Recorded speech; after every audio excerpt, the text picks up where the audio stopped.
ममता, अगर हमारे गेस्ट आ गए हो तो शुरू कर सकती हो।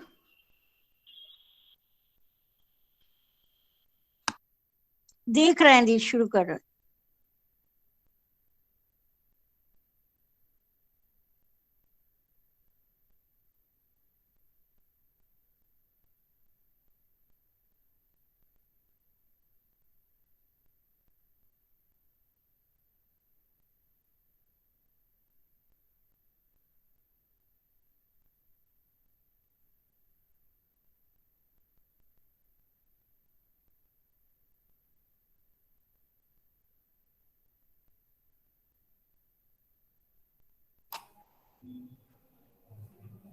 ममता ma'am, Rakesh Chandra sir join कर चुके हैं।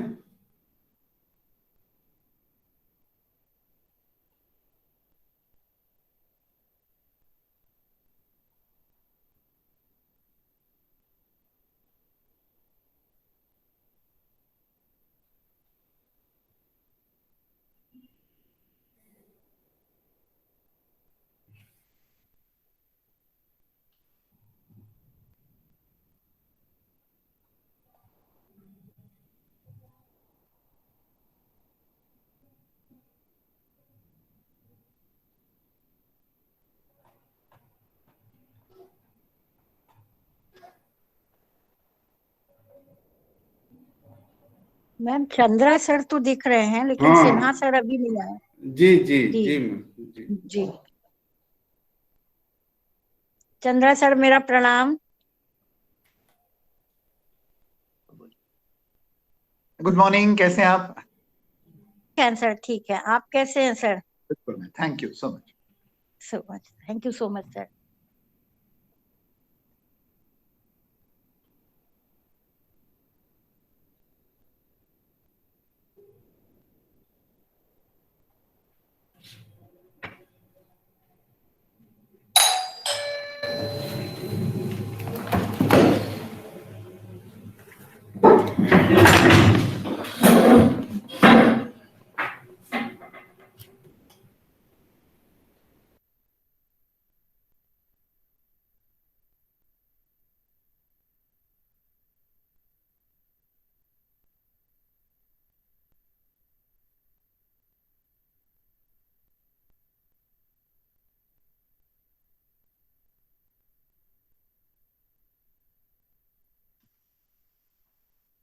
सर, प्रोफेसर राकेश चंद्रा, आपको नमस्ते। मैं प्रिंसिपल वीकेएम हूँ। सर, आपका जो लैपटॉप या जिससे भी आपने ज्वाइन किया है ना, तो वो हॉरिजॉन्टल है शायद, या मतलब हम लोग को आप प्रॉपर दिख नहीं रहे हैं। हाँ सर, अब ठीक है। जी जी जी, बिल्कुल सही। जी।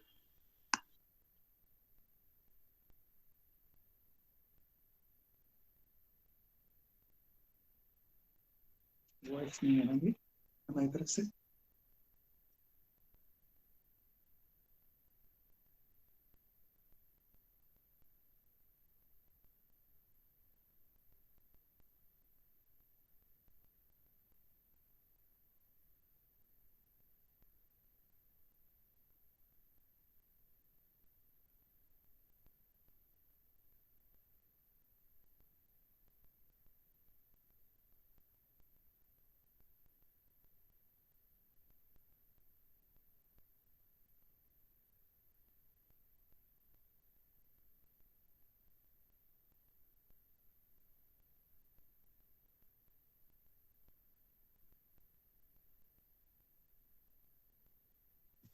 मनोज, मनोज।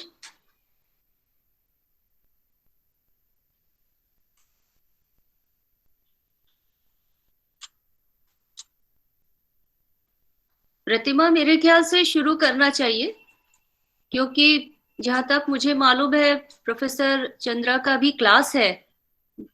अ, और इसलिए हम लोगों ने 11 बजे रखा था। तो मनोज सुन नहीं रहे हैं और ममता मुझे दिख नहीं रही है, क्योंकि इस टाइम से शुरू करना चाहिए, फिर सर ज्वाइन कर लेंगे।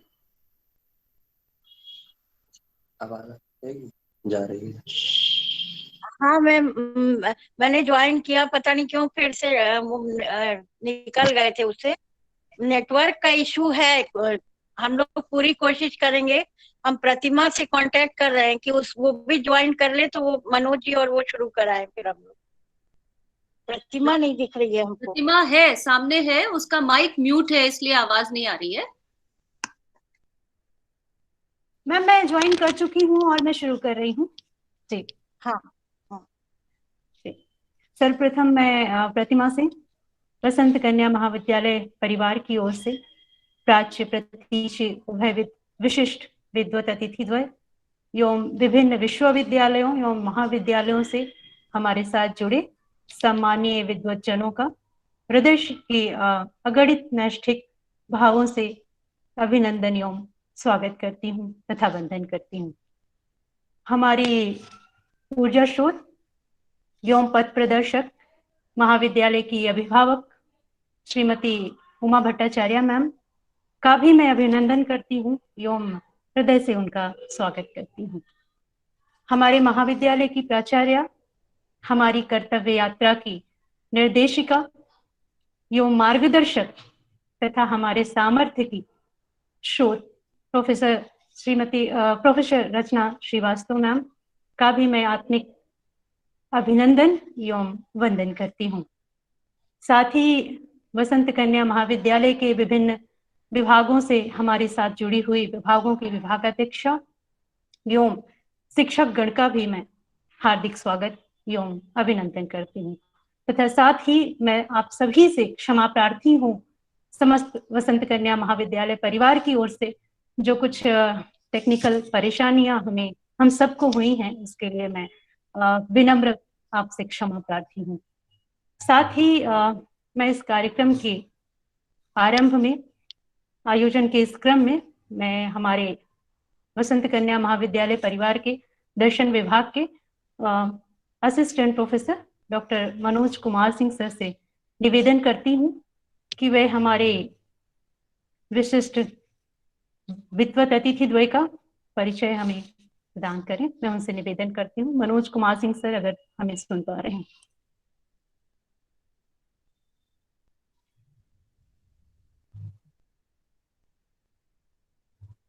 सर, क्या आप हमें सुन पा रहे हैं?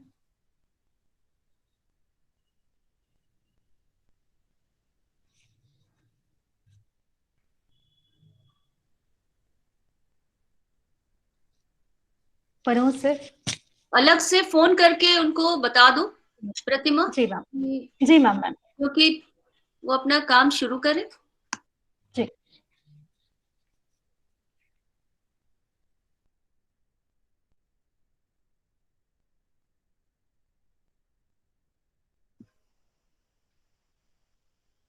प्रोफेसर चंद्रा सर, मैंने देखा कि आप लखनऊ यूनिवर्सिटी में फिलॉसफी डिपार्टमेंट के हेड हैं। जी, अब वो मेरा टर्म खत्म हो गया है डॉक्टर साहब। अच्छा जी, तो मैं लखनऊ यूनिवर्सिटी की पढ़ी हूँ। किस डिपार्टमेंट से मैम?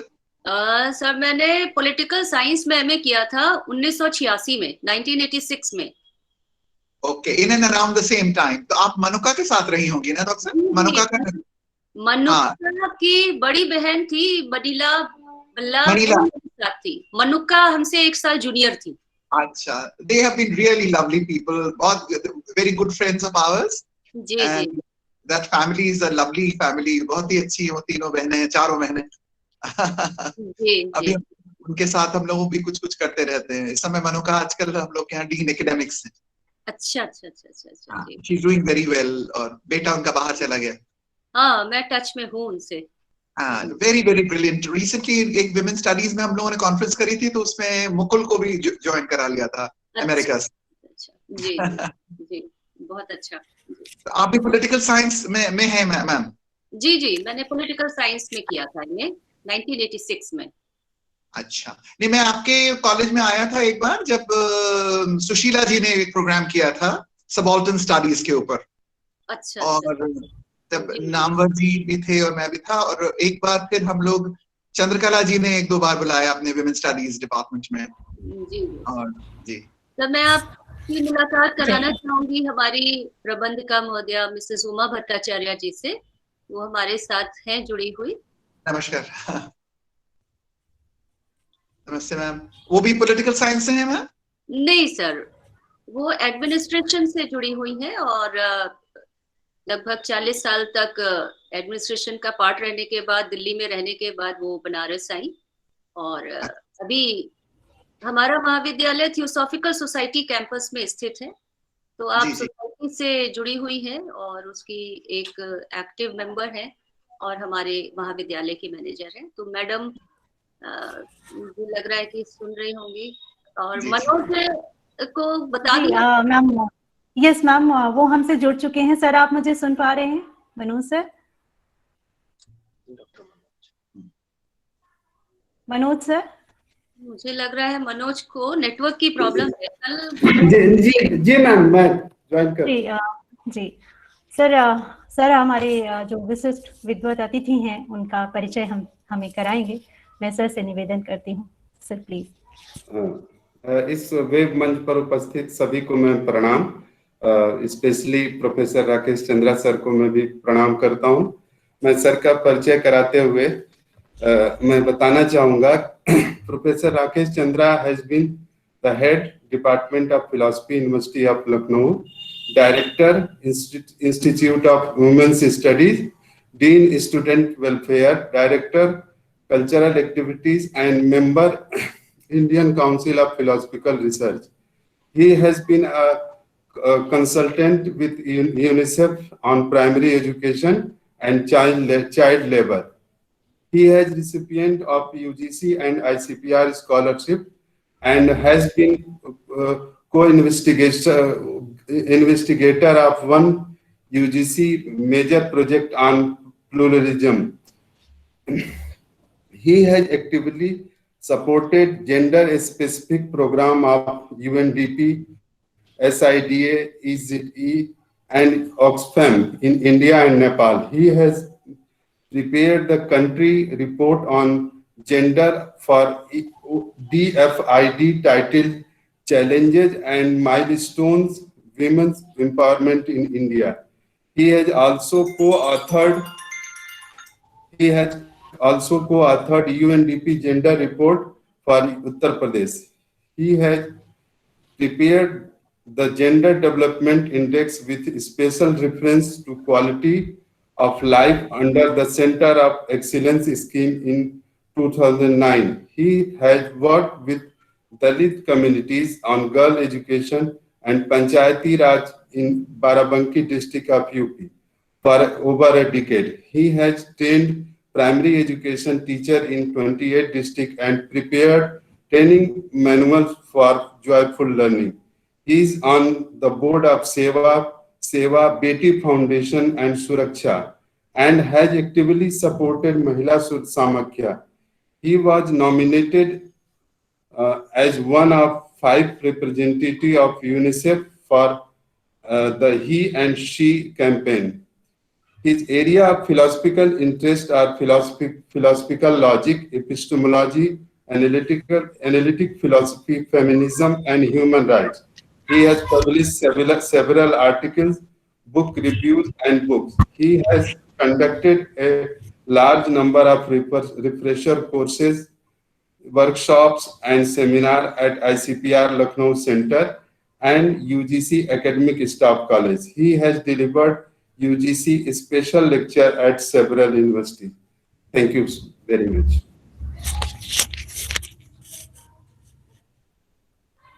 धन्यवाद सर इतने अच्छे और विस्तृत परिचय के लिए। मैं इस क्रम में हमारे विशिष्ट विद्वत अतिथि एवं सम्मानीय विद्वजनों के औपचारिक स्वागत हेतु महाविद्यालय की प्राचार्य प्रोफेसर रचना श्रीवास्तव मैम से सादर अनुरोध करती हूँ। थैंक यू प्रतिमा। धन्यवाद मैम।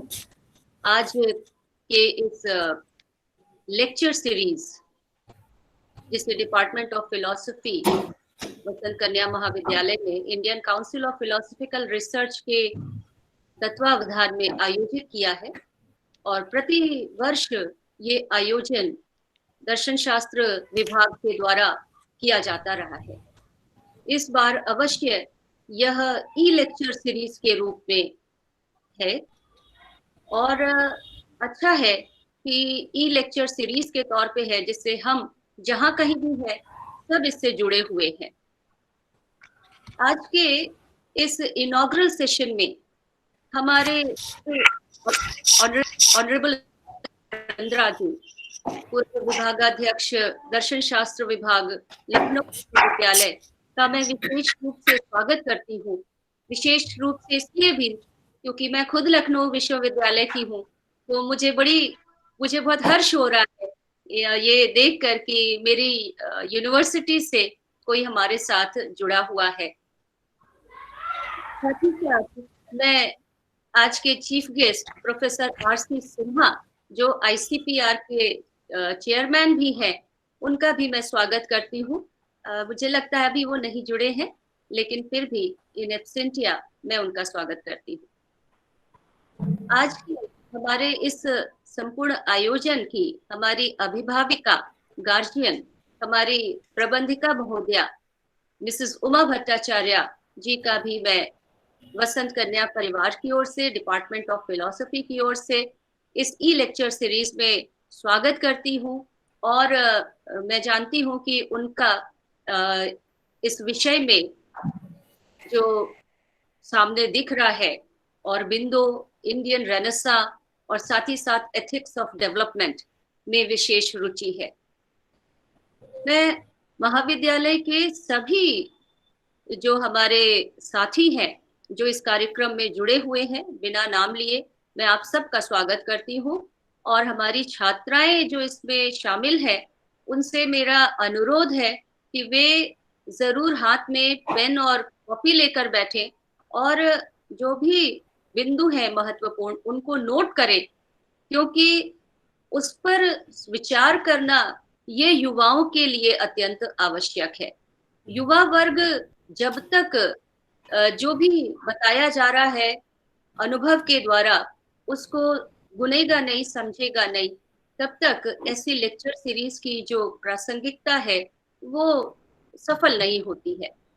और इसके साथ ही मैं कार्यक्रम को आगे चलाने के लिए और professor Rakesh Chandra, member ICPR को मैं सुनने के लिए मैं भी उत्सुक हूँ, क्योंकि हम लोग पॉलिटिकल साइंस में भी और बिंदु और उनका कंट्रीब्यूशन जो इंडियन रेनेसा में रहा है उसको पढ़ते हैं और पढ़ाते भी हैं।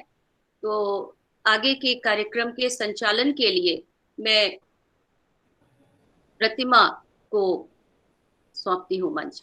धन्यवाद। धन्यवाद मैम। महाविद्यालय की प्रबंधिका श्रीमती उमा भट्टाचार्य मैम हमारे साथ जुड़ी हुई हैं। ये हमारे लिए अत्यंत हर्ष का विषय है। मैं मैम से सविनय अनुरोध करती हूँ कि वे अपनी आशीर्वचन रूपी शुभाशीष से हमें अनुग्रहित करें। नमस्कार, आप सब लोगों का इस वेबिनार में बहुत बहुत स्वागत है। और इस वेबिनार में इन्वॉल्व होने के लिए ये एक बहुत बड़ा ओकेशन है मेरे लिए, जो कि Indian council of philosophical research द्वारा स्पॉन्सर्ड ये पीरियोडिक ई लेक्चर सीरीज में ऑर्गेनाइज हुआ है वसंत कन्या महाविद्यालय के द्वारा।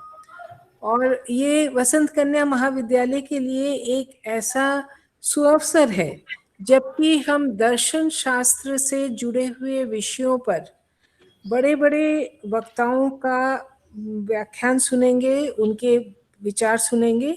जैसा कि हम सबको पता है कि दर्शन हमारे जीवन का एक अभिन्न अंग है, चाहे वो किसी भी क्षेत्र का, किसी भी तबके का, किसी भी लेवल का बंदा हो, व्यक्ति हो, पर वो दर्शन के साथ अभिन्न रूप से जुड़ा हुआ है। इसलिए दर्शन के बारे में जो व्याख्यान होते हैं या उसके बारे में जो विचारधाराएं हमें उपलब्ध होती हैं, वो हमको एक रास्ता दिखाता है सारी, मतलब समाज को, व्यक्ति को, देश को सबको एक इतना उसका रास्ता प्रशस्त करता है कि दर्शन हमारे लिए एक बहुत ही महत्वपूर्ण अंग हमारे जीवन का बन गया है ही, बना क्या है, ये शुरू से ही है। और इस दर्शन के बारे में, दर्शन के ऊपर इतनी जो विद्वान लोग अब जुड़ने वाले हैं, उनसे उनको हम लोग सुनेंगे, उनके व्याख्यानों को सुनेंगे, क्योंकि दर्शन तो मेरा क्षेत्र नहीं है, पर फिर भी दर्शन के बारे में बोलने के लिए या सोचने के लिए या उसके बारे में मनन करने के लिए कहा जाए, तो हर व्यक्ति, चाहे वो उसका उस क्षेत्र का हो या ना हो, दर्शन के क्षेत्र का हो या ना हो, पर वो कहीं ना कहीं अपने विचार, अपनी दार्शनिक विचार वो जरूर व्यक्त कर सकता है। और ये दर्शन हमको जीवन में जीने के लिए एक रास्ता बताता है, क्योंकि darshan is a way of life. ये हमारे जीवन के साथ ऐसे अभिन्न रूप से जुड़ा हुआ है कि हम इस दर्शन के सहारे अपने जीवन को सुलझाते हैं, अपने जीवन की गुत्थियों को हम सुलझाते हैं, जीवन की चुनौतियों का हम सामना करते हैं, और हम अपने जीवन को खुशहाल होकर जीने के लिए भी दर्शन के ऊपर ही आश्रित होते हैं। इसलिए इस दर्शन शास्त्र के द्वारा आयोजित ये वेबिनार निश्चय ही हम सबको एक रास्ता दिखाएगा, हमारे विचारधाराओं को और परिष्कृत करेगा, एक सही दिशा दिखाएगा, एक स्पष्ट दिशा दिखाएगा। इस उम्मीद के साथ मैं सारे उपस्थित लोगों को धन्यवाद देती हूँ, उनको हमारे साथ जुड़ने के लिए।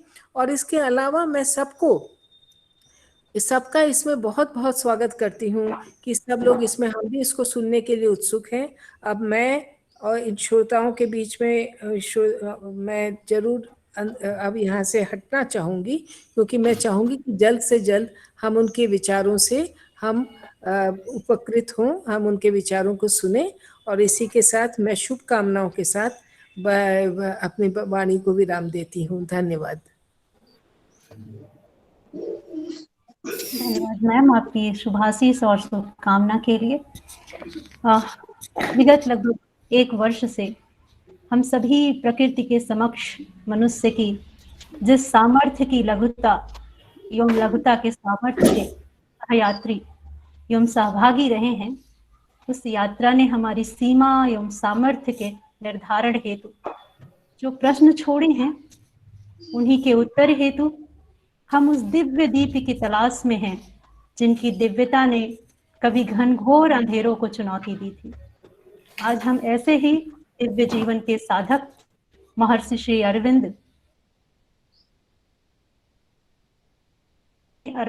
पर कुछ विषय पर व्याख्यान हेतु एकत्रित हुए हैं, तथा यह हम सभी का परम सौभाग्य है कि इस व्याख्यान हेतु मुस्लिम परंपरा के अधिकारी विद्वान प्रोफेसर राजेश चंद्रा सर हमारे बीच उपस्थित हैं। मैं सर से सविनय अनुरोध करती हूँ कि सर हमें अनुग्रहित करें। जी को नमस्ते। Good morning sir. Professor Ramesh Chandra Sinha, chairman ICPR का बहुत स्वागत करती हूँ सर। आप हम लोगों को अभी आपने ज्वाइन किया, मैंने आपको देखा, और मैं आचार्य हूँ वसंत कन्या महाविद्यालय की, और वसंत कन्या परिवार की ओर से आपका स्वागत है सर। 4 बजे आना चाहिए।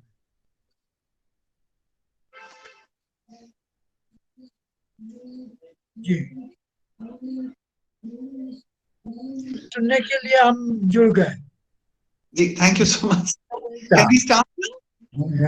हम आपको सुनने के लिए sir. Thank you sir. Pratima, can we start?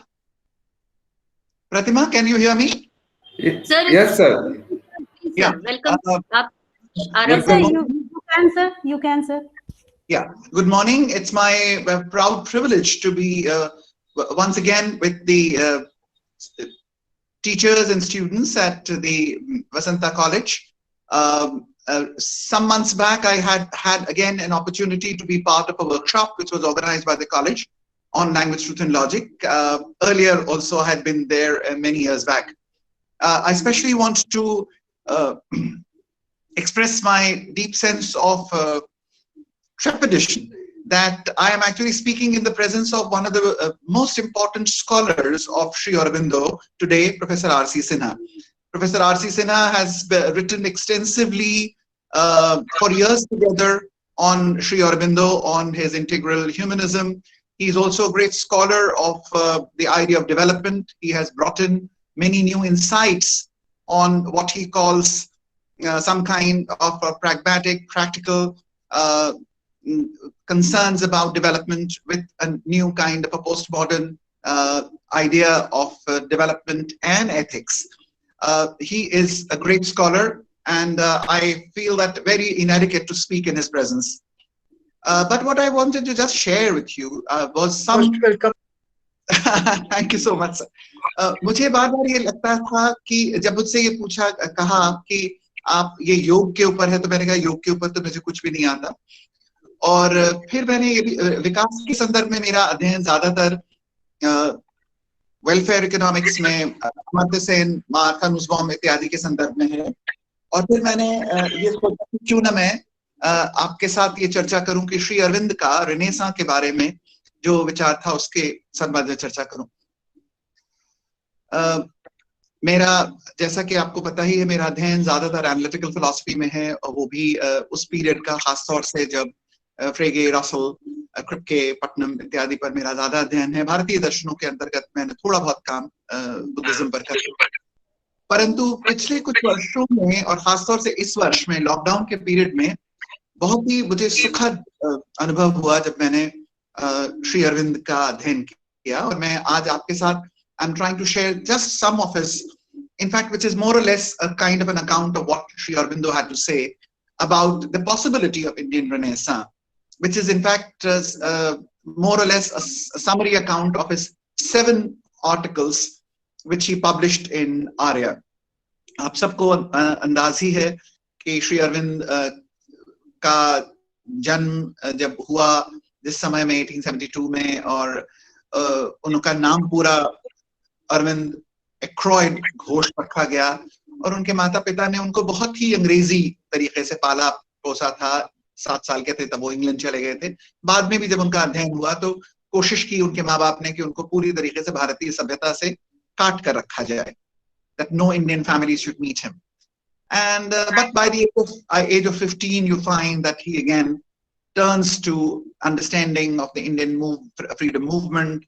He is a great scholar of many languages, great brilliant mind, और उनका पूरा जीवन ही अपने आप में आश्चर्यजनक तत्वों से भरा हुआ है, जिनमें कि there is a, of course, he's a great scholar, he's an extraordinary poet, he's a person who understands many languages and histories.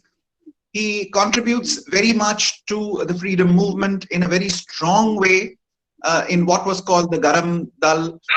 And then he converts himself into an internal alchemist, as it were, transforming his inner self, which would lead to the transformation of the world. A true yogi, as it were. And the yoga that he talks about is also a very, very extraordinary kind of a yoga that he speaks about. The inspirations are Indian. And the greatest difficulty which I have while I read Sri Aurobindo is that most of his writings have very little reference. So when he's talking about as if it is flowing through him.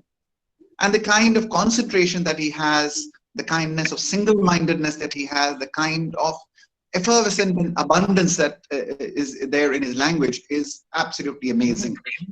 हम सबको अंदाज है कि जिस भाषा में और जिस छंद में उन्होंने सावित्री लिखी, वो छंद अपने आप में यूरोप के लोगों के लिए भी बड़ा कठिन था। पेंटामेट्रोमीटर में वो किताब लिखी गई है और वो अद्भुत है। रेनेसा इन इंडिया के बारे में जो उन्होंने बात कही, पुनर्जागरण के बारे में, that is what I wanted to share with you, and with a few of my comments which I found extremely extraordinary. 2 बातें जो आज के दिन और भी ज्यादा प्रासंगिक हो जाती हैं, जैसा अभी प्रतिमा जी ने कहा कि जब प्लैनेट पूरा ही हमारा विध्वंस के कगार पर दिखाई दे रहा है, अभी हमने देखा परसों किस तरीके से विभीषिका आई उत्तरांचल में, पूरी दुनिया के अंतर्गत सिर्फ ह्यूमन लाइफ नहीं, the whole planet seems to be threatened.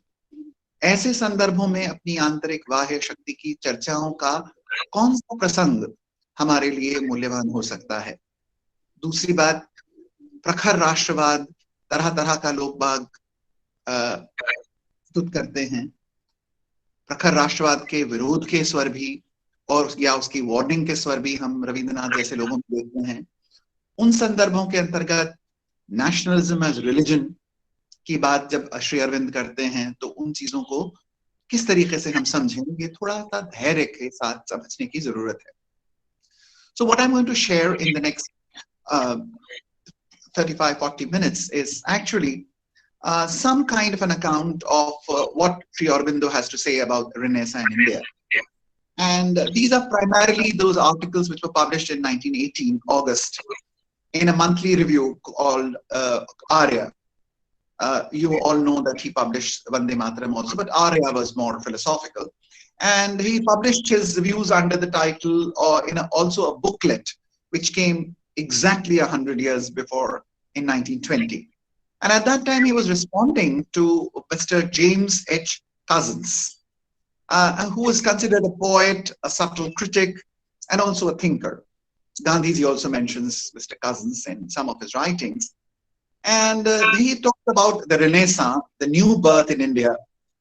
And it's a thing of great importance in the recovery of the change of our time, old spirit, national ideals of herself and to the world. So India has to recover herself for herself and for the others. Because the possibilities there are of re-arising of a force, what Aurobindo calls a Shakti, that in many respects is very different from the mentality and the spirit that governs the modern ideas of mankind. And Aurobindo first asks, is there really a Renaissance in India? Kya Bharat mein ek punarjagaran hai? The word carries with us a certain kind of account of the turning point in European culture. You know that mostly we speak of Renaissance, then we think about the Italian Renaissance, great sculpture, great painting, great poetry. And in that, it is clear that it is not so much a reawakening as an overturn and a reversal. And it's a very Christianized, Teutonized, feudalized Europe by the old Greco-Latin spirit, which is complex and it has great results from its institution. So it's जो पुनर्जागरण Europe का था वो भी पूरी तरीके से ऐसा नहीं था कि जो कुछ ग्रीक कहा गया, रोमन कहा गया, वो फिर वैसा का वैसा ही रख लिया गया.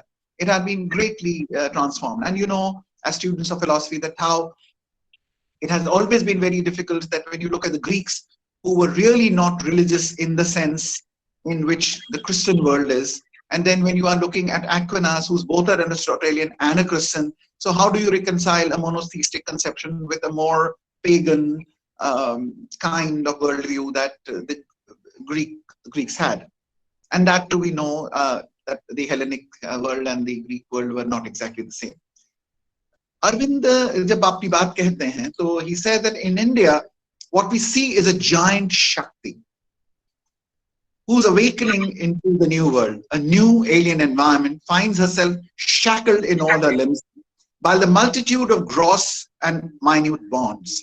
Bonds self-woven by her past, bonds recently imposed from outside, and in struggling free from them, to arise and proclaim herself, to cast abroad her spirit and set her seal on the world. We hear on every sign a sound of slow fraying of the bonds here and there, a sharp snapping, but freedom of movement has not yet been attained. And this is very important.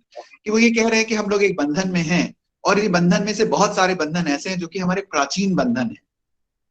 बहुत सारी troubles हमारी अपनी हैं, internal हैं, कुछ external हैं, और हमें इनको तोड़ने के हम प्रयास कर रहे हैं, लेकिन पूरी तरीके से तोड़ने की आवाजें तो आ रही हैं पर टूटा नहीं है, और अभी हम चलने लायक नहीं हुए. So this is an appreciation of a reformative spirit and an acknowledgement of the task which is yet unfinished.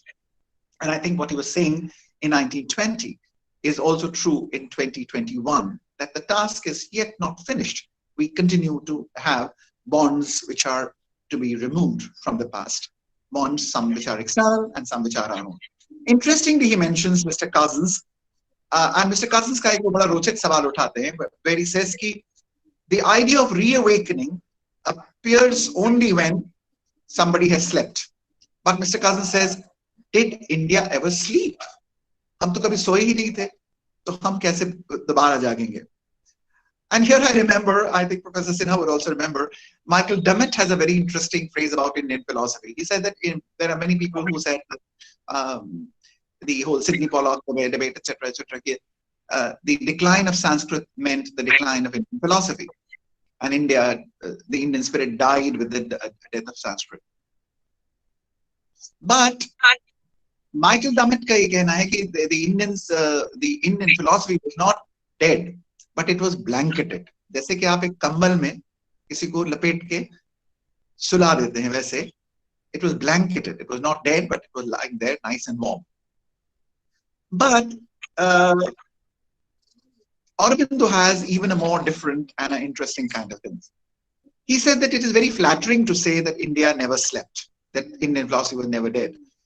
But he has a very candid response. He says that it may appear to be the people who come from outside with a fresh mind that there is a living continuity of the past in present India.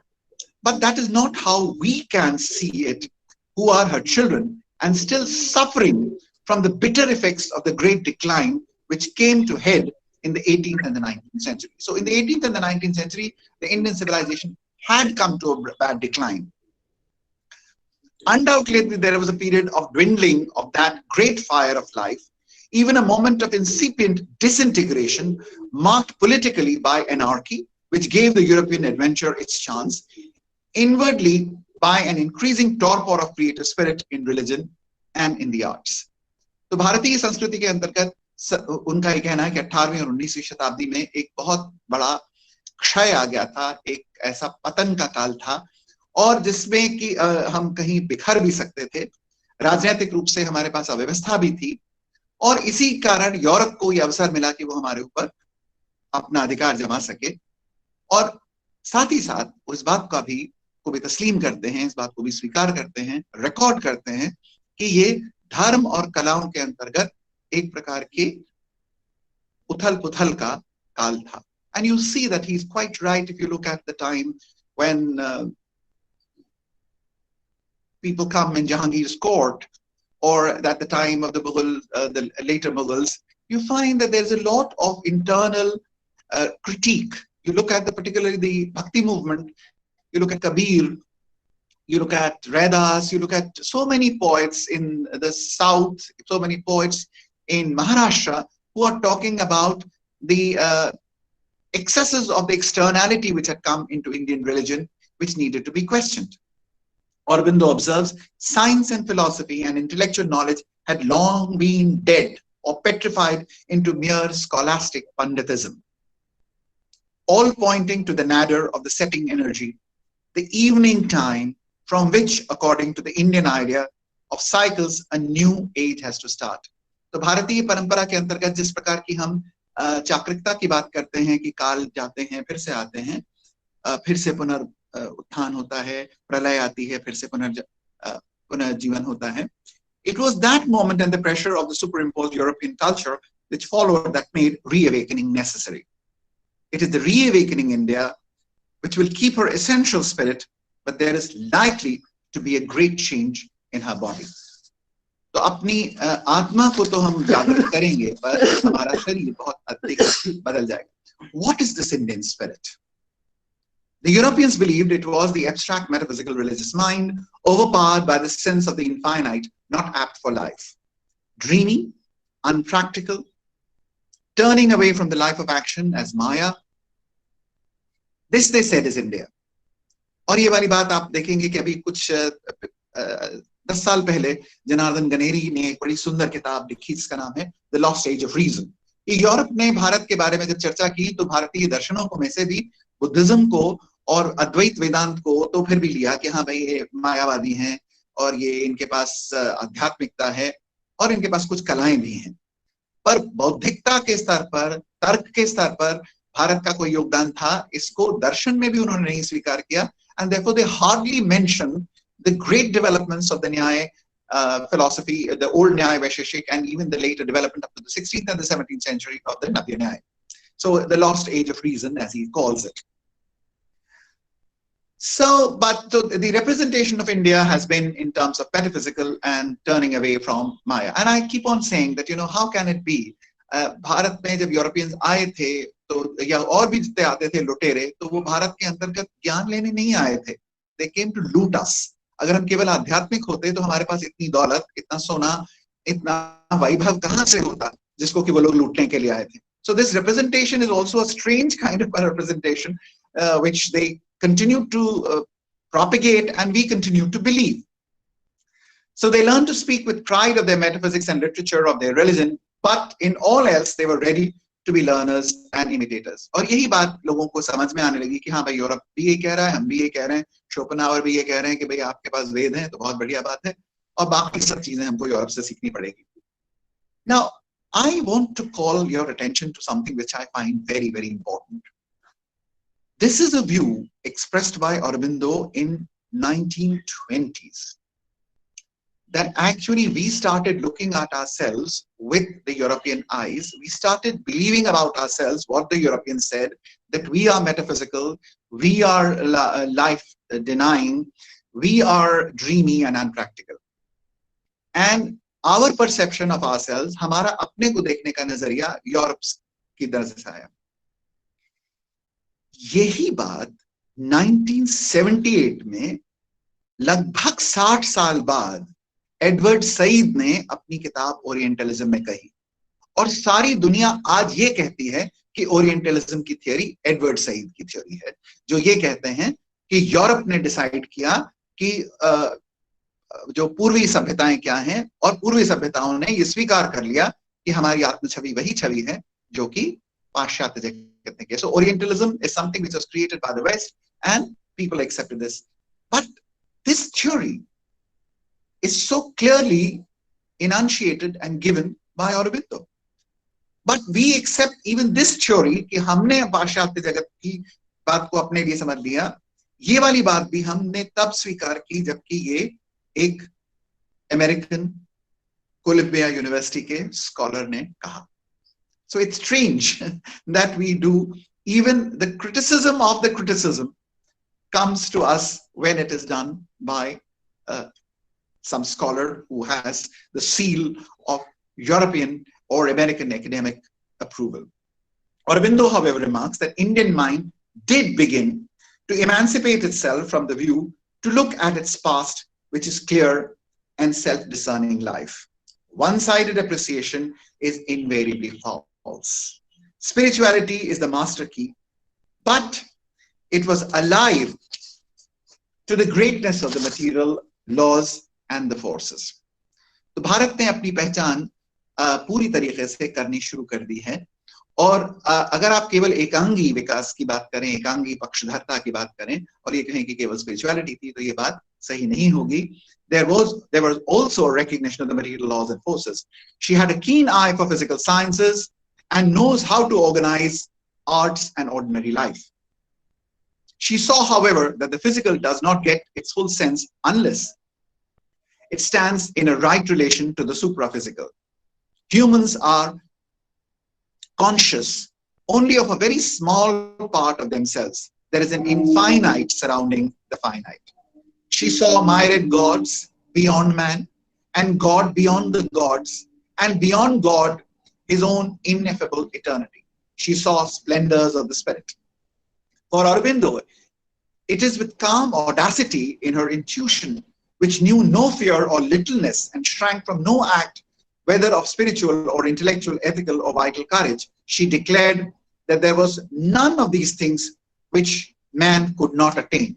If he trained his will and knowledge, he could conquer the ranges of the mind, become the spirit, become the God, become the mind, become one with God, become the ineffable Brahman. And you know, in many religions, including Islam, it is constantly said that, Allah ki zaat alag hai, hamari zaat alag hai, we cannot actually become one. But look at the courage which Aurobindo see that, here in India, you say that you can become the mind, you can become the spirit, you can become God, you can become one with God, you can become even beyond God, ineffable Brahman.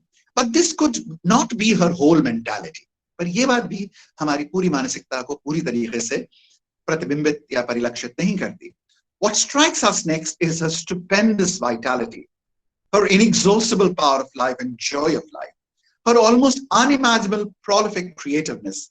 For at least 3,000 years, she has been creating abundantly and incessantly, lavishly and with inexhaustible many-sidedness, republics and kingdoms, philosophies and cosmogonies, poems and sciences. तो अलग अलग तरीके की राज्य व्यवस्थाएं भी आपने देखी कि कहीं पर लिच्छवी लोगों के गणराज्य हैं, तो कहीं पर राजशाही है, और कहीं पर अलग अलग तरीके की राजनीतिक व्यवस्थाएं हैं, अलग अलग तरह के देवताएं हैं, अलग अलग तरीके के विज्ञान हैं, भवन हैं, मंदिर हैं, सामाजिक कार्य हैं, नदियां हैं, नाले हैं, सामाजिक तालाब हैं, धर्मशालाएं हैं, समुदाय हैं, नियम हैं, वो भी अलग अलग हैं. पराशर स्मृति कुछ कह रही है, याज्ञवल्क्य स्मृति कुछ कह रही है, मनुस्मृति कुछ कह रही है. मनोवैज्ञानिक दृष्टियां हैं, तांत्रिक दृष्टियां हैं, आध्यात्मिक दृष्टियां हैं, कलाएं हैं, और विपणन के, व्यापार के, तरह तरह के अनेक प्रकार की कलाएं और हस्तकलाओं का वैभव है. She expounds to outside her borders, and the fine superfluity of her wealth brims over to the Judaic, to Egypt, to Rome. Her religion conquers China and Japan, where he is mentioning Buddhism. Her traces are found in Mesopotamia. और यहाँ पर एक बड़ी रोचक बात जो मुझे अरविंद में लगी. For Aurobindo, it is in the figures of the Upanishads and sayings of Buddhism which are re-echoed in the lips of Jesus Christ. उनका ये मानना है कि आपके ही उपनिषदों और बौद्धों की जो वचन हैं, उनकी ही प्रतिध्वनि हमको वर्षों बाद फिर ईसा की जबान से सुनाई देती है. European critics complain that the ancient architecture and sculpture there is no reticence. मुझको भी जब मैं छोटा था तो मुझे बार बार लगता था कि भारतीय कलाओं के अंतर्गत कहीं भी संयम नहीं है, बहुत सारा अति दिखाई देता है. आप भी देखते होंगे, खासतौर से होयसाल स्कल्पचर को देखें. बनारस में भी आप जब रहते हैं तो आप जाते हैं कि कई बार मंदिरों के अंतर्गत एक मूर्ति बनी है तो उसके नीचे छोटा छोटा हर चीज के अंदर और भी कुछ बना है, उस छोटी सी चीज के अंदर भी कुछ और बना हुआ है, और भी बना है, प्रोपोर्शंस भी अलग तरीके से बने. तो एक अद्भुत है कि इतना डिटेलिंग और उसके अंदर अंदर अंदर. But so every inch of space is filled with the stirrings of life and energy because it is the infinite. Indian intellectuality, with its richness and austerity, robustness and unity, is a power. The main impulse was of order and arrangement in fact and in life. In her first period, and Aurobindo talks about 3 periods of Indian civilization, there was luminous spirit. The second period was the discovery of the Dharma, and the third is the stage of formulating details of the Shastra. The third period of elaboration is prodigious. From yoga, logic, rhetoric, linguistics, politics, society, all 64 accomplishments, 64 kalaएं, up to the details of breeding horses, elephants, each has a copious Shastra. हर चीज के बारे में बहुत detail में लिखा है कि कैसे घोड़े के बाल बनाए जाएंगे, कैसे हाथी को खाना दिया जाएगा, कैसे हाथी को टेम किया जाएगा. ये सारी चीजों के बारे में बड़े बड़े ग्रंथ लिखे हुए हैं.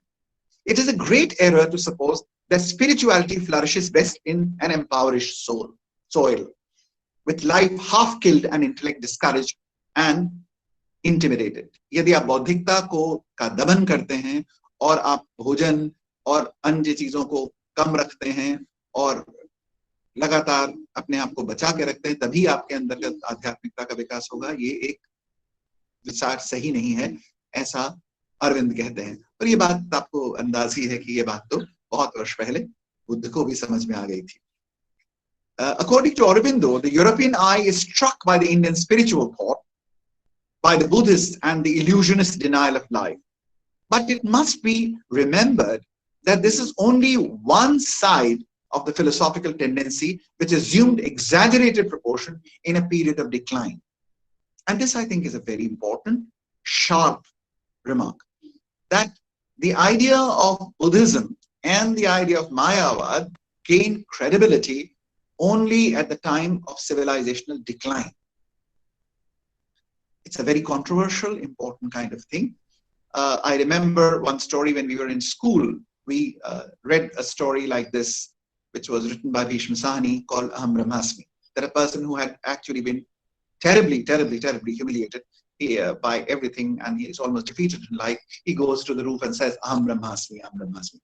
So the idea that actually this is all that we have is not necessarily true. And also, this idea is not perhaps the only and the best fruit, is something which Aurobindo is saying in this particular remark. When it formulated spiritual atheism, it followed that to the aim of possible vision. When too it indulged in materialistic atheism, so there is spiritual atheism of the variety that you have the Brahmavad, then you have the materialistic atheism of the variety that you have in the Charvak.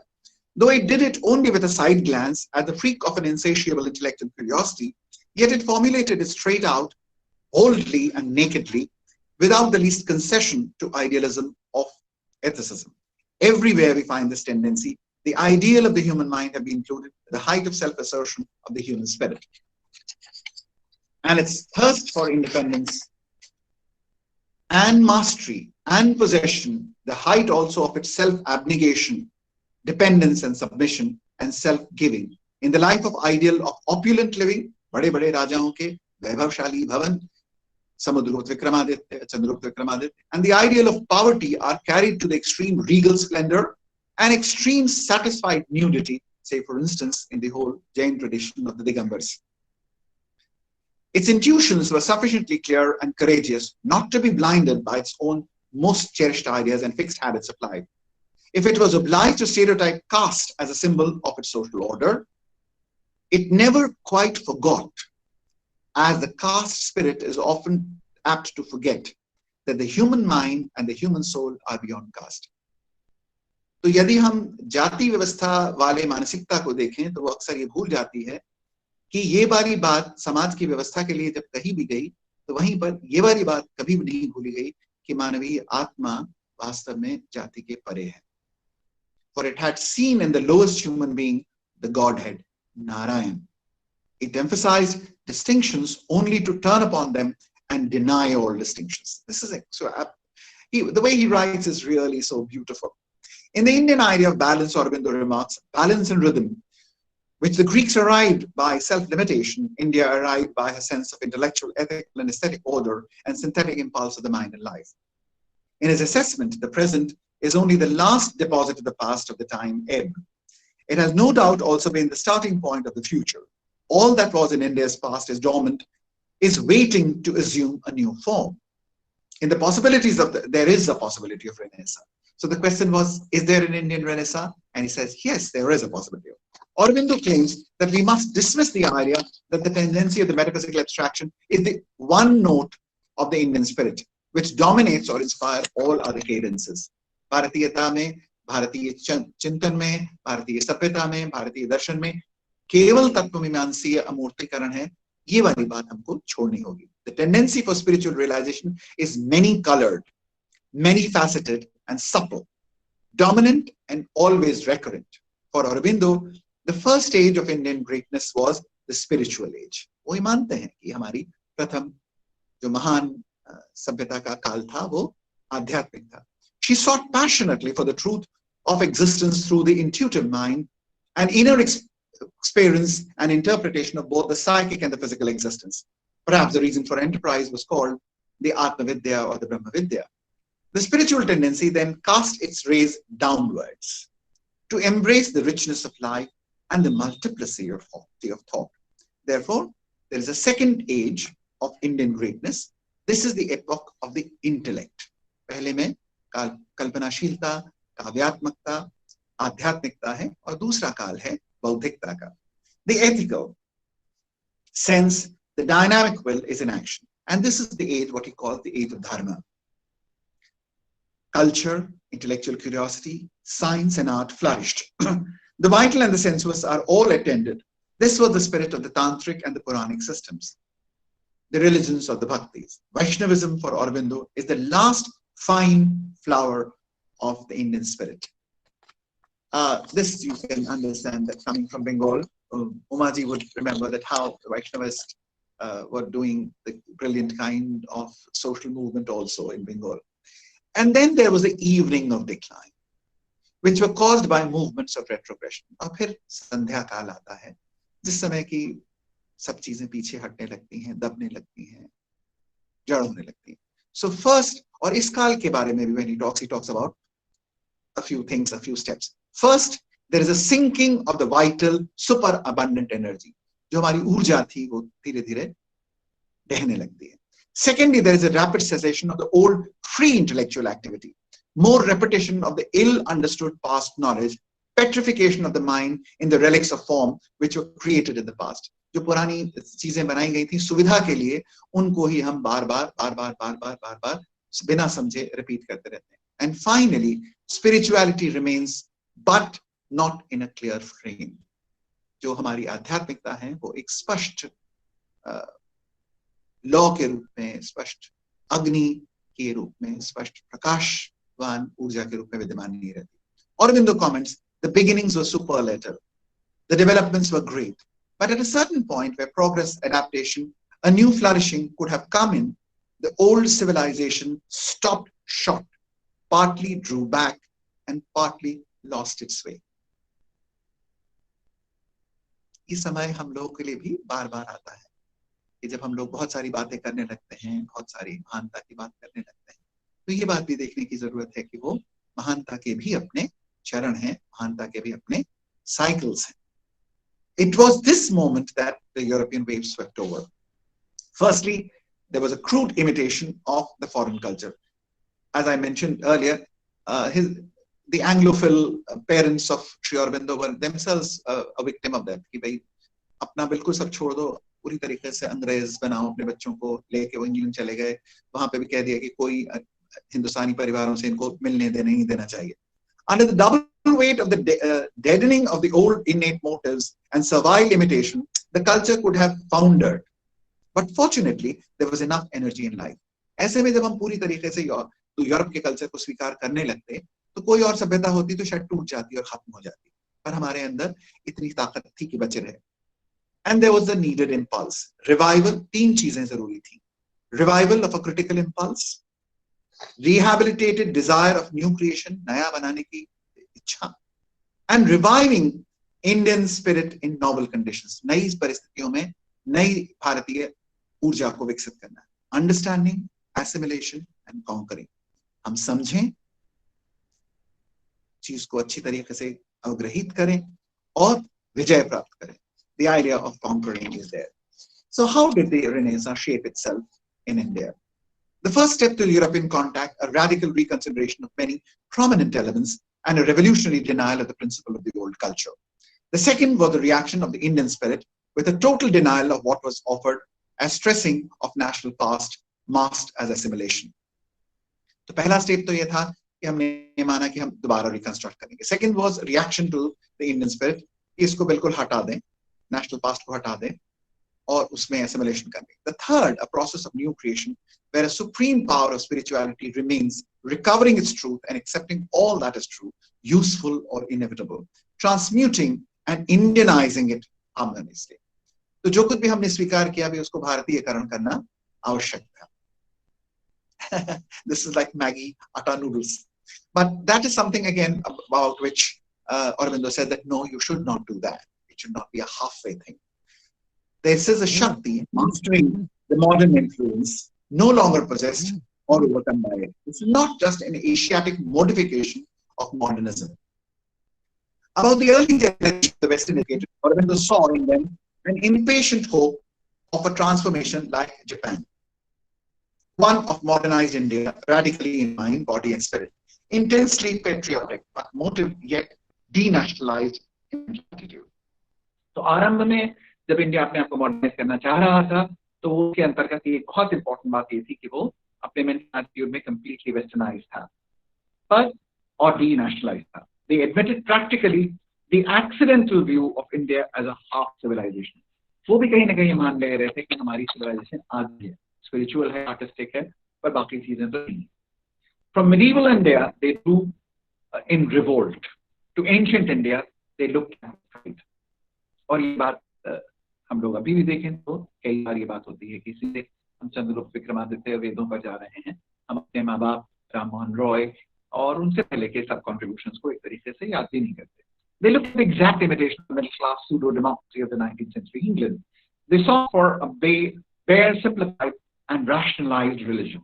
And here again, this is more or less Ram Mohan Roy, the Brahmo movement. Aurobindo clearly thought that the anglicized India is not something desirable or possible. It would only make us copyist, clumsy followers, always stumbling 50 years behind Europe. However, this reception had value. Iska bhi koi mulya tha. It reawakened free activity of intellect, bringing back the interesting thirst for all kinds of knowledge. The imitative period did not carry very far. The germ was cast to fructify later. We turned upon ourselves with a new eye. We could recover something lost in the intelligent practice of a renewed form. The second period of reaction had the Anglicized spirit replaced by the old national spirit. There was no blatant and uncompromising deprecation of the past, which was common past.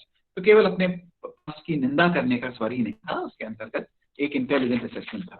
At first, there was more of the Western inspiration, but it drew to itself willingly the ancient ideas, and it colored itself more and more with the essential spirit. The battery and latterly, this confusing element was overstudied, had tended more and more to take up and subdue the original motive until the thought or spirit was now characterizing itself in India. So, and here he mentions that Bankim Chand Chatterjee, Tagore, the two minds of the most distinctive and original genius in their recent literature, illustrate the state of this transition, which is Indian in spirit, critical of India, and yet progressive.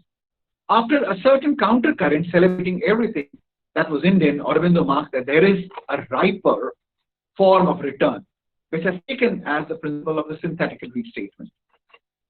It has sought to arrive at the spirit of ancient culture, and by respecting its forms and often preserving them to revive, has yet not hesitated also to remove and the outworn, to admit whatsoever motives seemed assimilable of the old spirituality and to widen the channel for a wider evolution.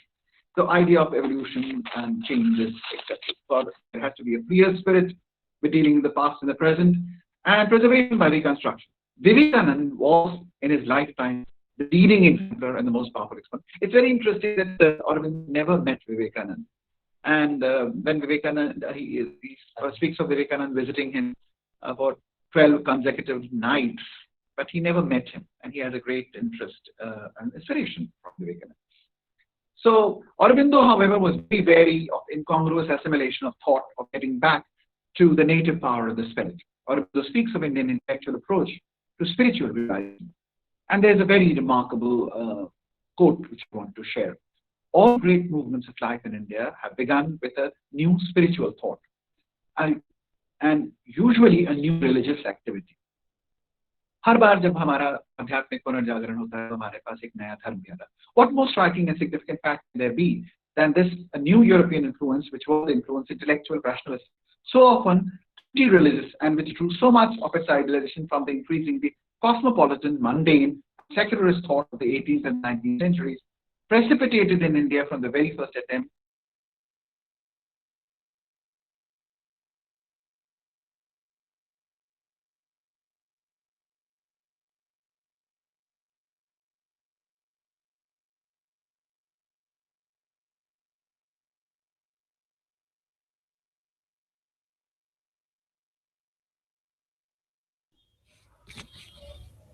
संभवतः कुछ technical कारणों से sir हमारे बीच अभी नहीं जुड़ पा रहे हैं.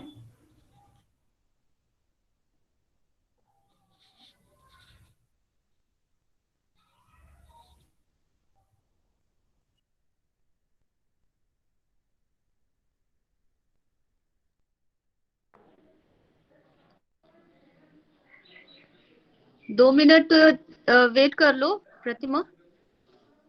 जी बिल्कुल मैम. जी हाँ जी.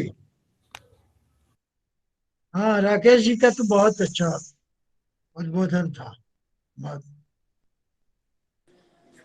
क्या राकेश जी का समाप्त हो गया या अभी?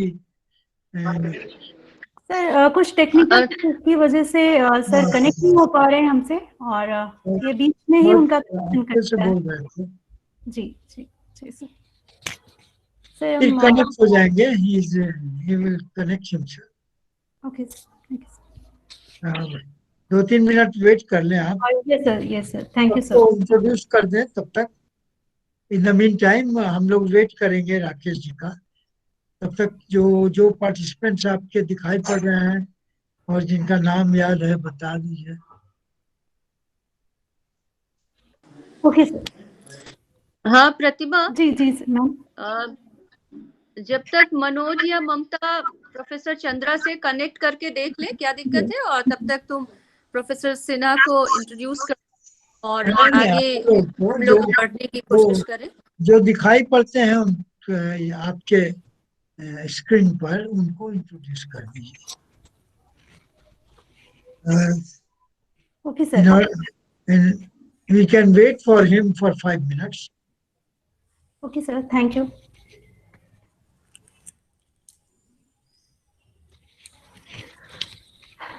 सबसे पहले सर मैं आपको आपका परिचय और सभी से कराना चाहती हूँ। कुछ कारणों से, कुछ असुविधाओं से, और हम बार बार कुछ कठिनाइयाँ हमारे बीच उपस्थित हो जा रही हैं, उसके लिए हम आपसे क्षमा प्रार्थी भी हैं। Sir doctor professor Rakesh Chandra RC Sinha sir हमारे Indian philosophical research, Indian Can you hear me now? Research. Hello जी, hello sir. Can you hear me now? जी जी, राकेश जी आ गए। Rakesh ji, welcome. Yeah. Can you hear me? I'll just take 1 minute, 2 minutes Yes, to sir. finish. Yes, sir, of course. We were waiting Yeah. for you, sir. Waiting for you. Yeah. Very nice. Right. Yeah. So philosophy. I was talking about Aurobindo and his views on philosophy, and he said that what could when it came to engagement with Europe, then what could we have learned from Europe? And he said that nothing of first importance, in fact, which India had not already stated in forms better suited to her own spiritual temper, could be brought. So when you look at Nietzsche and Balza, James, they have touched some human minds, but they are all extremely pragmatic and vitalistic to be genuinely assimilated by Indian spirit. But principally, a real Indian philosophy can only be evolved by a spiritual experience. And the fruit of spiritual seeking, which all the religious movements of the past century have helped to generalize, it cannot spring, as in Europe, out of critical, intellectual, solely, or the fruit of scientific thought and knowledge. तो केवल बौद्धिकता से और केवल वैज्ञानिकता से भारतीय चिंतन नहीं विकसित हो सकता, ये उनका मानना है. The more original intellects have either turned towards pure literature or else busy assimilating the most Indianized modern ideas. And this passage from Aurobindo almost has a contemporary ring, which I want to close. Another political spirit has awakened in the people under the shock of the movement in the last decade, which vehemently national in its motive, proclaimed a religion of patriotism. Applied the notion of the ancient religion and philosophy to politics, expressed the cult of the country as the mother and Shakti, and attempted to base the idea of democracy firmly on the spiritual thought and impulse nature of the Indian mind. So nationalism as religion is a very, very strong, dramatic view that Aurobindo. Indian society is in still more chaotic state, for the old forms are crumbling away under the pressure of environment. Their spirits in reality are more passing out of them, but the facade persists by the force of inertia of thought and will. No possibility yet of a sound reconstruction. We have a loud proclaiming only where supported by religion as they're forming the Samajis, again the Brahmo Samajis mentioning, any strong effectuation of a movement of social change, appealing sometimes crudely to Western exemplars and ideals, sometimes to the genius of the patterns of ancient times, but it has quite failed to carry the people because it could not get their spirits and itself lagged, with an exception noted, which he I think is Vivekanand, in robust sincerity. we have two: revival of orthodox conservatism, more academic and sentimental in impulse or in touch with the great facts and force of life. We have now in emergence an increasing sense of necessity of a renovation of social ideas and expressive forms by the spirit of national awakening to a deeper yet inexpressed implication of our own culture, but yet not sufficient will or means of execution. It is probable that only with the beginning of a freer national life will the power of the Renaissance take effective hold of the social mind and action of the awakened people. तो एक जागृत लोगों के लिए एक अधिक free space की जरूरत है. So he speaks about the need for Indian nationalism, Indian democracy, Indian freedom, nationalism as religion, so that India can truly contribute to the world order. So when he talks about nationalism, when he talks about the national spirit, this is what he is talking about. I have been very, very fascinated by the reading Sri Aurobindo. And as I said that I also, despite the fact that I feel so fascinated and have the temerity to speak about it, I also am very frightened because I'm saying these things in front of a great scholar of Sri Aurobindo, Professor R.C. Sinha. Now I'd like to close my talk with this. Thank you very much. धन्यवाद sir. धन्यवाद sir. पुनर्जागरण के संवाहक महर्षि के दर्शन को आज की परिस्थितियों के चक्रव्यूह से निकलने के मूल मंत्र के रूप में पुनर्परिभाषित और व्याख्यायित करने के लिए, साथ ही पुनर्जागरण के रूपों, उसके क्षरणों एवं पक्षों के विचारों को अरविंद के विचारों के प्रकाश में चित्रित करने के लिए, साथ ही कोटि कोटि धन्यवाद आपने अपने लेक्चर में भ्रांतियों तथा वास्तविकताओं के मध्य इतनी स्पष्ट रेखा खींची है, जो निश्चित ही हम सभी को एक दिशा देगी और हमारा मार्गदर्शन करेगी. आपको सुनकर मुझे दिनकर की याद आ गई सर, कि उन्होंने जिस प्रकार से भारत की जो संकल्पना उन्होंने बुनी थी कि भारत विश्व को तभी कुछ दे सकता है जब उसके एक हाथ में विज्ञान हो और दूसरे में धर्मदीप्त हमारा जो है आध्यात्म हो. तो निश्चित रूप से सर आपके पूरे व्याख्यान में मैं उस भारत को की महत्व को और उसकी आवश्यकता को भी अनुभूत कर रही थी. आपको कोटि कोटि धन्यवाद सर इतने सहज और सुंदर व्याख्यान के लिए.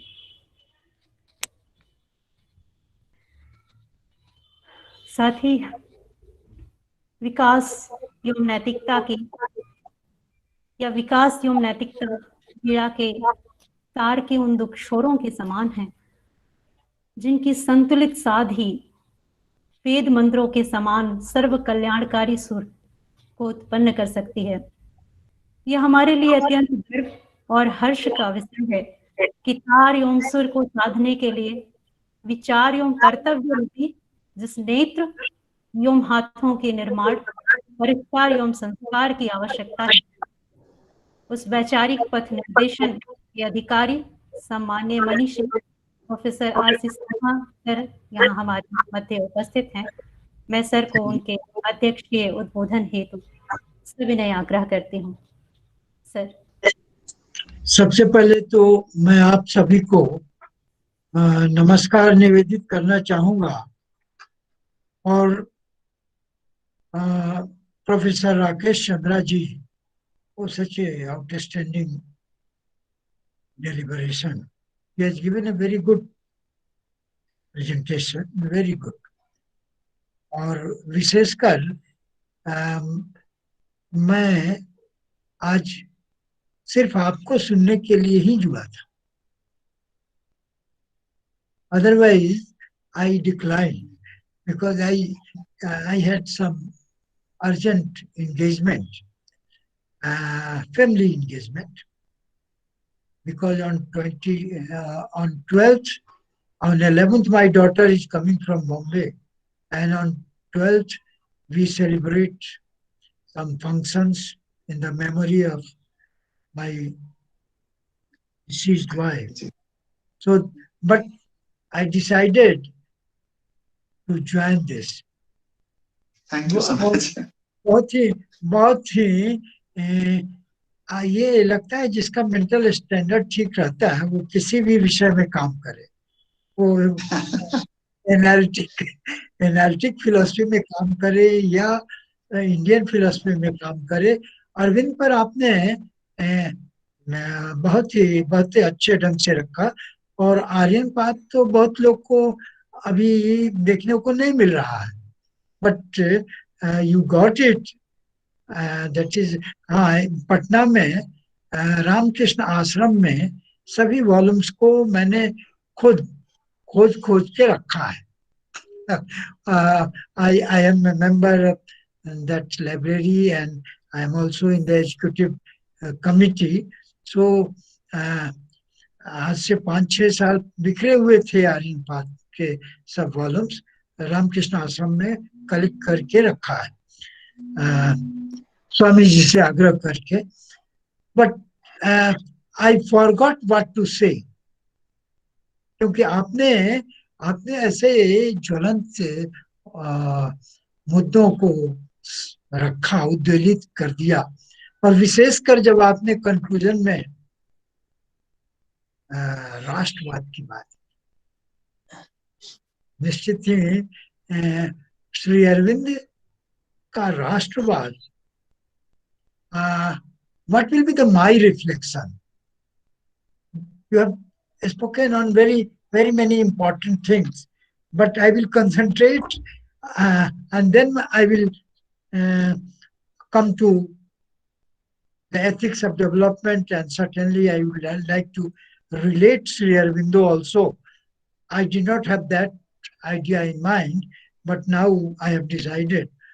So, जब आपने राष्ट्रवाद की बात की, श्री अरविंद के राष्ट्रवाद की बात की, तो जनरली जो राष्ट्रवाद की कल्पना होती है, तो राष्ट्रवाद को हम नेगेटिव सेंस में और पॉजिटिव सेंस में लेते हैं।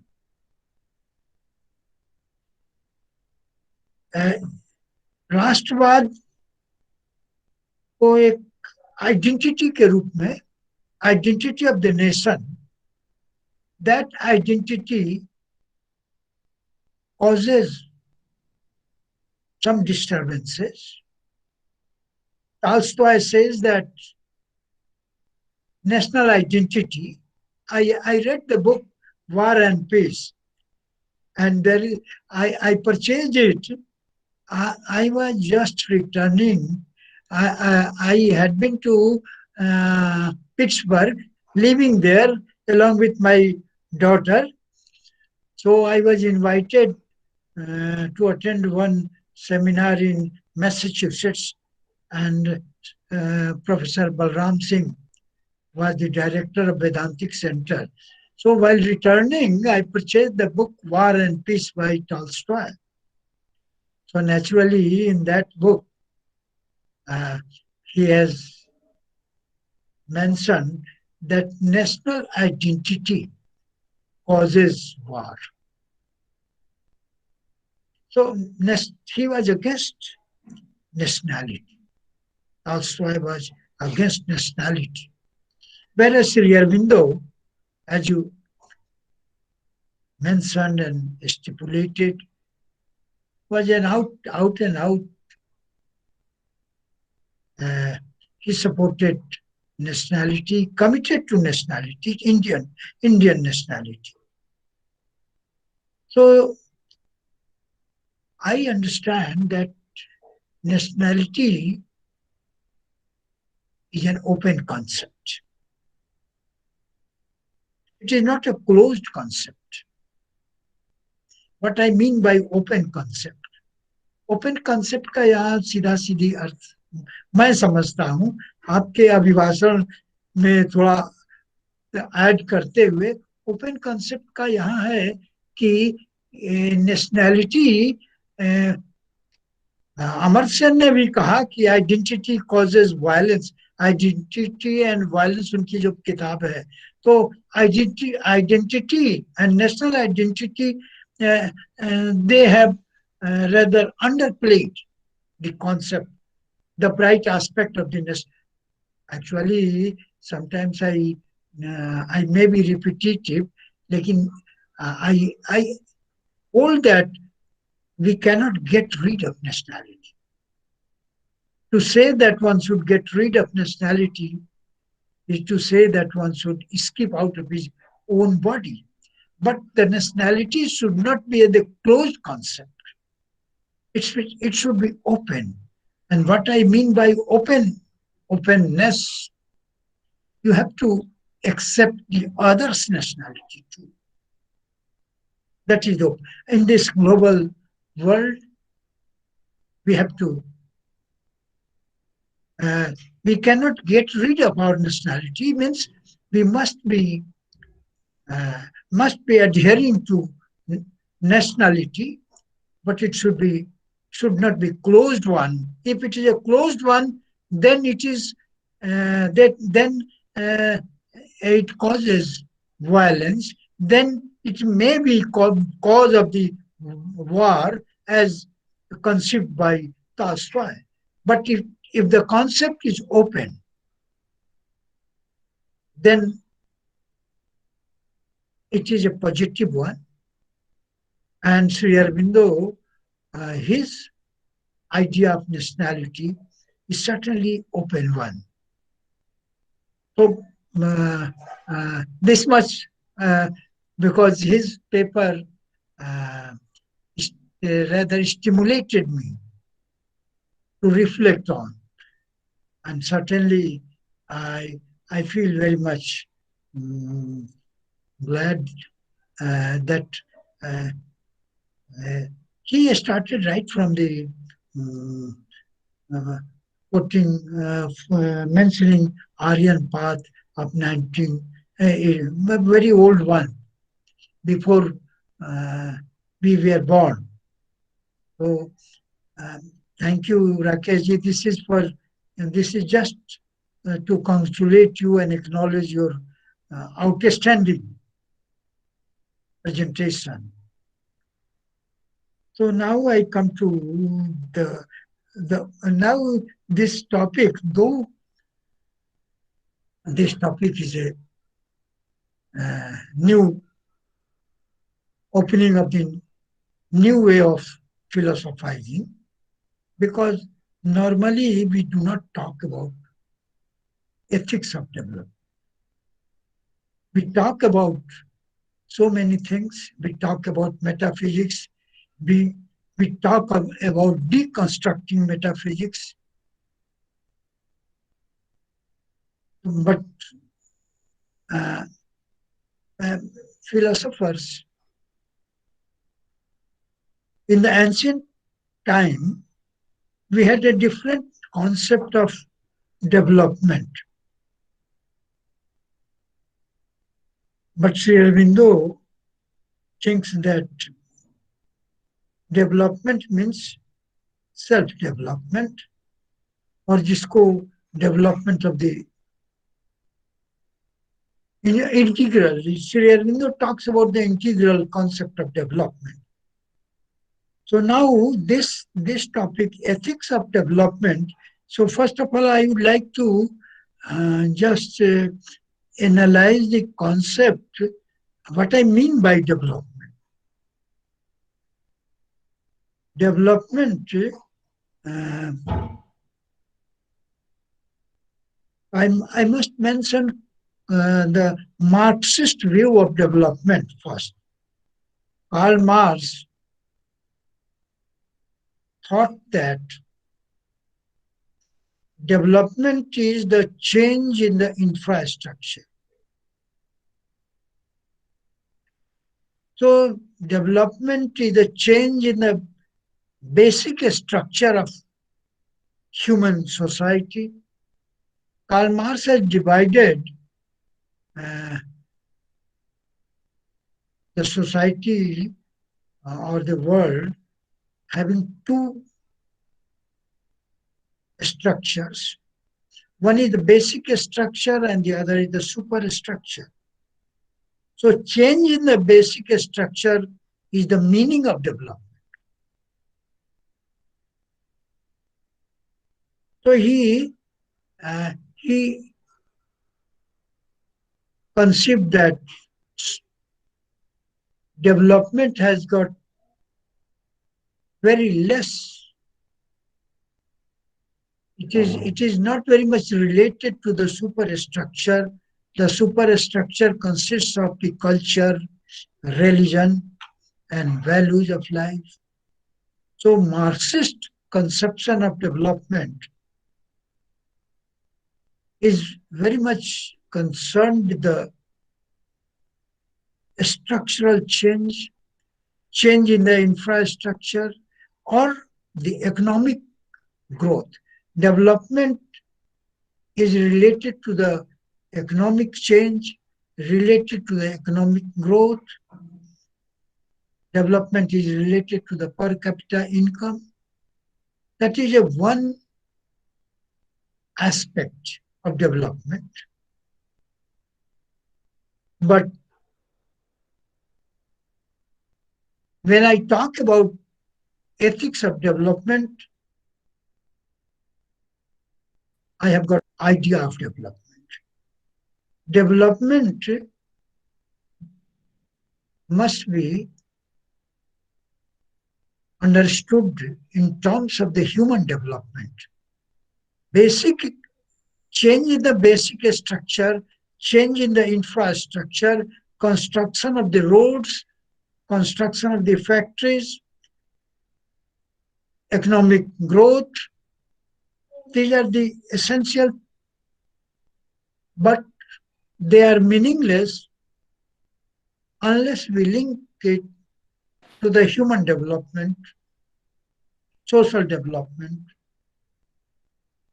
So development can be understood in the integral sense. The basic structure and the superstructure must be interlinked. So naturally, in terms of Sri Aurobindo, if we understand the development, we can say that development is an integral concept. So we are very much fascinated to talk about development, especially in the recent years, and environmentalists, they also talk about development. But the wanton destruction of the natural resources will not lead us to real development. We have seen that in the craze of development, we are mad after development, and the casualty in Uttarakhand and in very many places.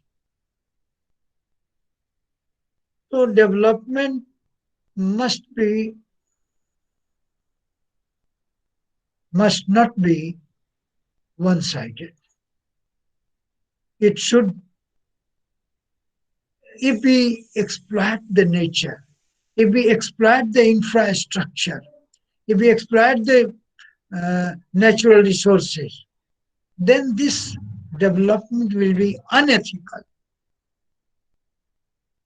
So naturally, when I talk about ethics of development, we have to think about the future also. We have to think about the future generation too. So that's why philosophers and social thinkers, they talk about sustainable development. Sustainable development is the ethical one because it is our obligation, moral obligation, to save the climate, to save the nature for our future generation. We cannot be crazy enough to exploit so much the natural resources that coming generation, our future generation, will be deprived if we go on exploiting the natural resources, naturally coming generation, our coming generation, the future generation, may be facing a difficult situation, may be very difficult to live on this earth. So this sort of development is unethical. So naturally, I should not prolong. Naturally, Sri Aurobindo's concept of integral and integral development becomes relevant. So I am just trying to relate. I did not have, after hearing Rakesh ji, so I thought better to concentrate on Sri Aurobindo itself. So the true concept of development is integral one. It is sustainable development, which is ethical one. So naturally, social or the human development is also very important. And in India, we are nowadays very much concerned to development, because if we are not developed, we suffer a paradox. If we are not developed, we are poor. And poverty is a moral evil. If we are too much developed, then manness, we lose ourselves. We lose our identity. So man loses himself. So we are living in a paradox. So the only way to ethics should come into play. Ethics prescribes norms. Ethics is concerned with the norms of life, norms of behavior. So certainly, if we go for development without any norms or without any values, then development will destroy human society, destroy the nature. So now there is for any development we invest some capital. So naturally, I stress upon that social capital is also very necessary, not the monetary or the simple capital. For development, capital is required, but the social capital is also very important. By social capital, I mean values of the life, value of relationship. So naturally, moral values, norms, they are very important. They play important role in development. But as far as I know, that this sort of theme, this sort of things are not very much discussed, not prescribed in the syllabus. So naturally, philosophizing needs a new dimension. Philosophizing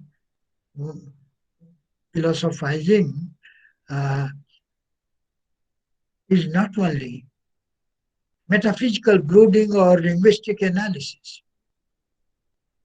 Philosophizing is not concerned with It is not concerned with hair splitting analysis of language or meaning. Philosophizing should have a new dimension. So naturally, this topic, ethics of development, we have to think afresh. We have to construct new paradigms. And certainly, we get a new paradigm or new model if we apply Sri Aurobindo's philosophy of integralism to this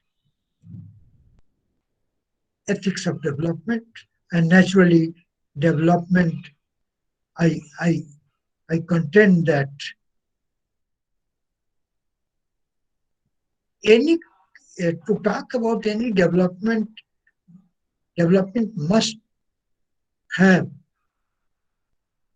thorough and solid background of ethics. It should not be only global. In the age of globalization, in the age of consumerism, we are turned as materialists. But Sri Aurobindo, when he talks about integral, when we talk in tune with the Sri Aurobindo's philosophy, then integral development is very relevant. So naturally, if we think about also the time constraint is there. So I think I must just stop here. I thank Rakesh Chandra, and the presidential remarks are supposed to be brief. So I stop here. Whatever came to my mind, I spelled out, and without giving serious thought. Thank you very much. Thank you. Thank you to all participants and organizers. Thank you so much sir. बार बार पुनः आपका धन्यवाद इतने स्पष्ट सारगर्भित अध्यक्षीय उद्बोधन के लिए. धन्यवाद सर विकास के अर्थों को पुनर्निर्धारित करने के लिए और साथ ही विकास की आवश्यकता तथा सीमा के पुनर्निर्धारण के लिए. और हमारी आज की आवश्यकता विकास की नैतिकता को इतने सुंदर ढंग से हमारे समक्ष आपने प्रस्तुत किया. हम कोटि कोटि आभारी हैं सर आपको कोटि कोटि धन्यवाद. अंत में जिनके उपस्थिति रूपी आशीर्वाद तथा जिनके श्रम, सामर्थ्य, सहयोग एवं सहभागिता से इस आयोजन की पूर्णता हुई है, उन सभी को औपचारिक धन्यवाद हेतु मैं डॉक्टर ममता मिश्रा मैम, विभागाध्यक्षा दर्शन विभाग से अनुरोध करती हूँ कि वे धन्यवाद निवेदित करें. धन्यवाद.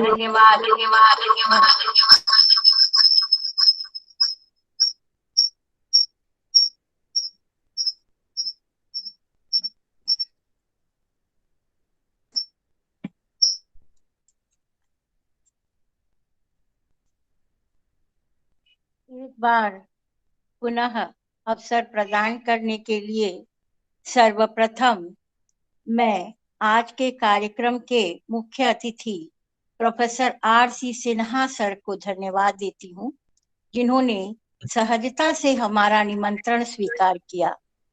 आपकी उपस्थिति से हम बहुत ही गौरव एवं ऊर्जा का अनुभव कर रहे हैं. हमारे लिए ये सौभाग्य की बात है कि आपने अपने व्यस्ततम कार्यक्रम से हमारे लिए कुछ समय निकाला. यह हमारे लिए बहुत ही सौभाग्य की बात है सर कि आपने हमारे लिए समय निकाला, हमें समय दिया. इसके लिए हम आपका पुनः आपको धन्यवाद देते हैं. आज के कार्यक्रम के मुख्य वक्ता प्रोफेसर राकेश चंद्रा सर को हम हृदय से धन्यवाद देते हैं, जिन्होंने अपने व्यस्ततम समय में से हमारे लिए अपना समय निकाला और बहुत ही सहजता से हमारा निमंत्रण स्वीकार किया और हमारी जो संकट आ गया था हम पे, उससे भी हमें निकाला सर ने।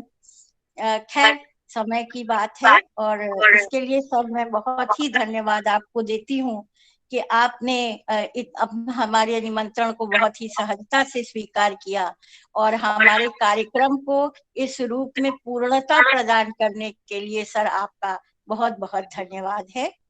आपने जो some reflections on Aurobindo on Indian renaissance पर बोलते हुए आपने बिल्कुल सही कहा सर कि आज के प्रसंग में इस प्रकार के विचार हमारे लिए और भी प्रासंगिक और मूल्यवान हो सकते हैं। आपके इस सारगर्भित व्याख्यान के लिए सर मैं आपको हृदय से धन्यवाद देती हूँ। इसके बाद मैं अपनी महाविद्यालय की मैनेजर मैडम को हृदय से धन्यवाद देती हूँ, जिनकी उपस्थिति हमें नई ऊर्जा प्रदान करती है। आपके आशीर्वचन के लिए हम सदैव आकांक्षी हैं मैडम, और आपकी उपस्थिति हमारे अंदर एक नई ऊर्जा का संचार करती है। इसके लिए मैं आपको हृदय से हार्दिक धन्यवाद देती हूँ।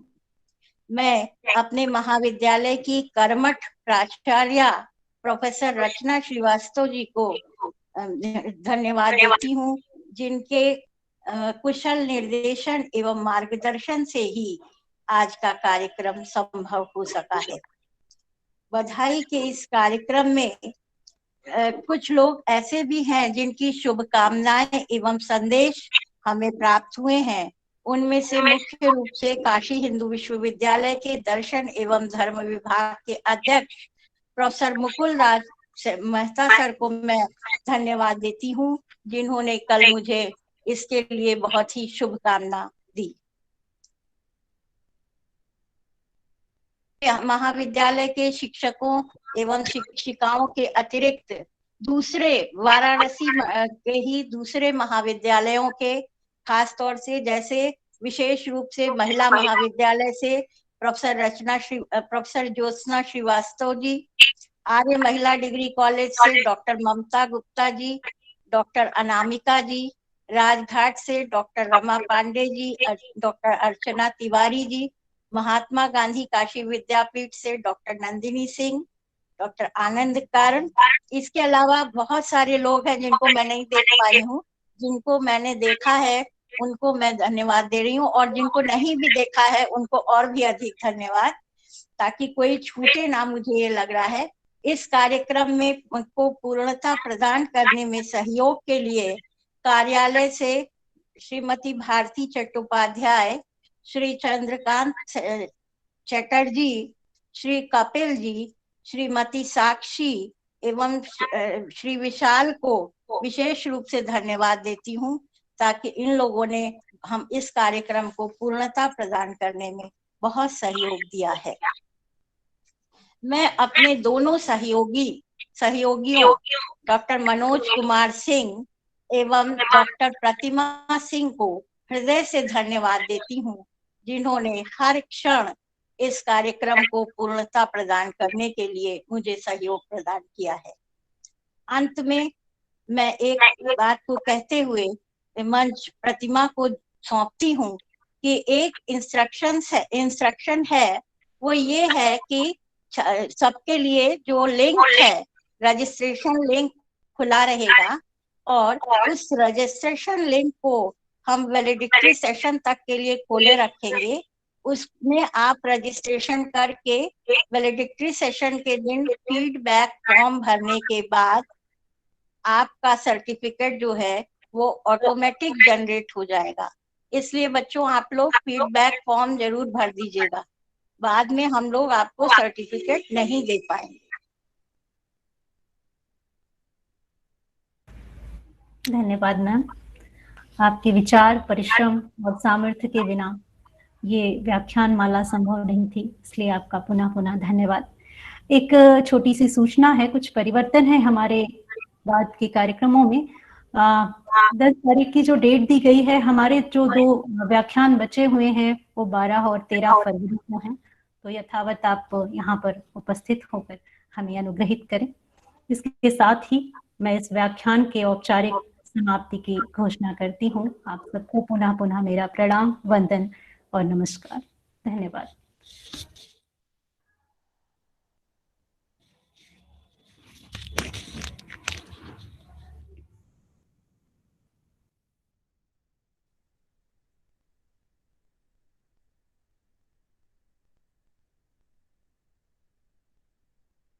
इन्हीं चंद शब्दों के साथ मैं मंच को प्रतिमा को सौंपती हूँ। किन्हीं कारणों से नेटवर्क की प्रॉब्लम से मेरा माइक थोड़ी देर के लिए बंद हो गया था। मैं माइक जो है, वो मंच जो है, प्रतिमा को सौंपती हूँ। डॉक्टर प्रतिमा।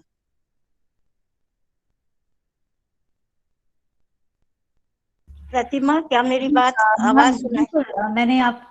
मैं आपको पुनः एक बार धन्यवाद देती हूँ। संभवतः कुछ कारणों से आप हमें सुन नहीं पाई हैं। आपको इस व्याख्यान माला के सफल संयोजन के लिए पुनः धन्यवाद मैम। और मैंने हमारे सभी सहभागियों को सूचित किया है कि हमारे कार्यक्रम में छोटा सा परिवर्तन है। हम 12 और 13 को हमारी जो व्याख्यान माला बची हुई है उनके व्याख्यान करवा रहे हैं। इसके साथ ही मैं आप सभी से एक बार पुनः औपचारिक समाप्ति की घोषणा करते हुए बार बार प्रणाम करती हूँ, धन्यवाद देती हूँ, नमन करती हूँ और आपसे विदा लेती हूँ। धन्यवाद आप सभी का।